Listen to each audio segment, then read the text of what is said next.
교파 없는 교회, 교회 아닌 교회.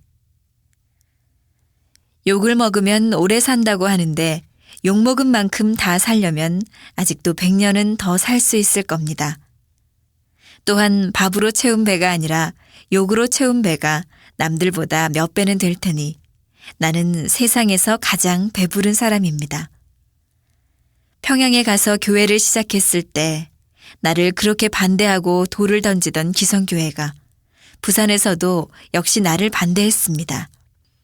교회를 제대로 시작도 하기 전부터 시시콜콜 시비를 걸어왔습니다. 이단, 사이비는 내 이름 앞에 붙는 고유명사였습니다.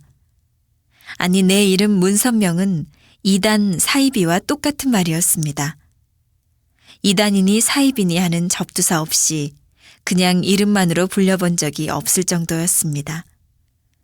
모진 핍박을 견디다 못해 1954년에는 부산 초막집을 접고 대구를 거쳐 서울로 올라왔습니다. 장충단 공원이 있는 북학동에 판잣집을 세내어 세계 기독교 통일 신령협회란 간판을 걸었습니다. 그런 이름을 붙인 까닭은 어떤 교파에도 속하고 싶지 않았기 때문입니다.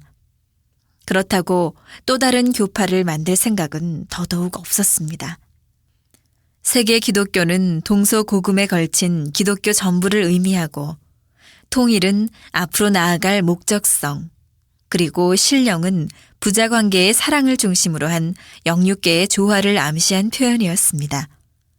즉 하나님 중심의 영계를 배경으로 한다는 뜻입니다. 특히 통일은 하나님의 이상세계를 만들어가기 위한 나의 이상이었습니다. 통일은 연합이 아닙니다. 연합은 둘이 모인 것이지만 통일이란 둘이 하나가 되는 것입니다. 훗날 우리 이름이 된 통일교회는 실상 남들이 붙여준 이름이고 당시 대학생들 사이에서는 서울교회로 불렸습니다. 하지만 나는 교회란 말을 그다지 좋아하지 않습니다. 교회란 말 그대로 가르치는 모임입니다. 종교란 중심이 되는 가르침입니다. 다시 말해 교회란 근본적인 것을 가르치는 모임이란 뜻입니다. 교회란 말 때문에 남과 내가 나뉠 아무런 이유가 없습니다. 그런데도 세상 사람들은 교회를 특별한 뜻으로 씁니다. 나는 그런 특별한 부류에 속하고 싶지 않았습니다. 내가 바란 것은 교파 없는 교회였습니다.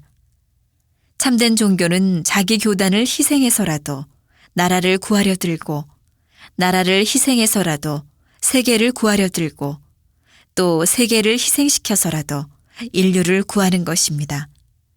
어떤 경우든 교파가 우선일 수는 없습니다.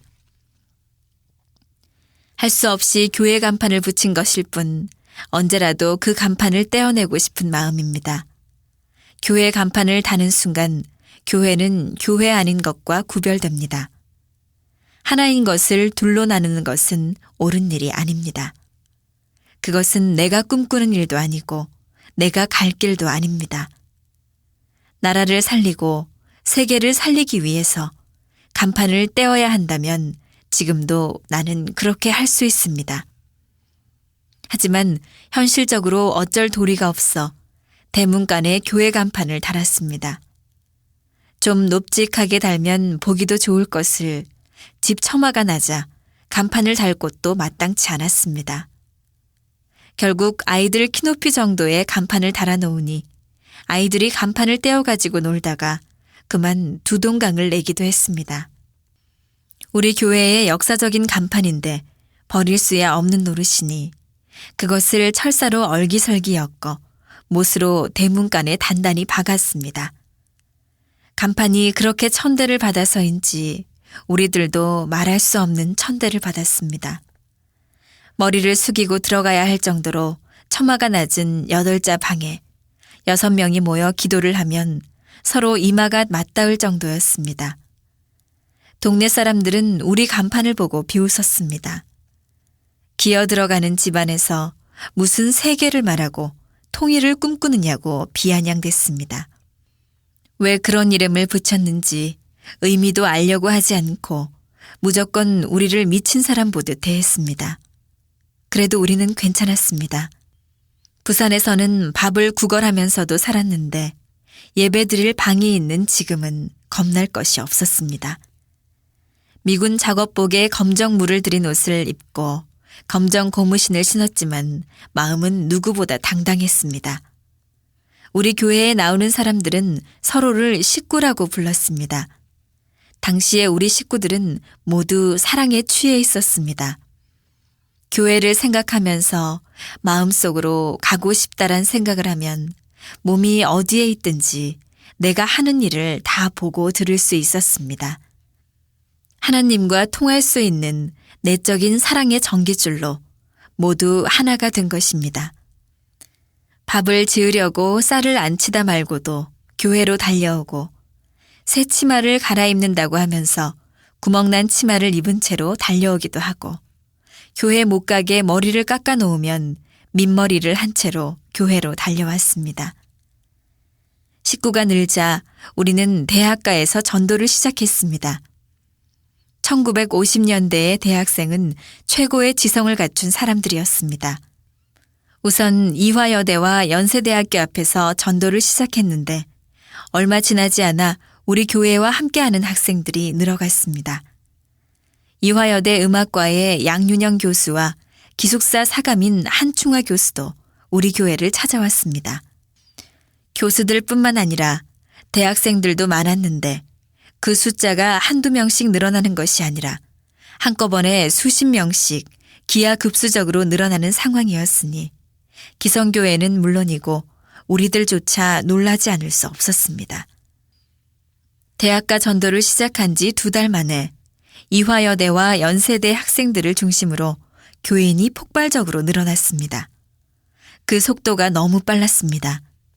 마치 봄바람이 휙 불고 간 것처럼 대학생들의 마음이 한순간에 변해버렸습니다.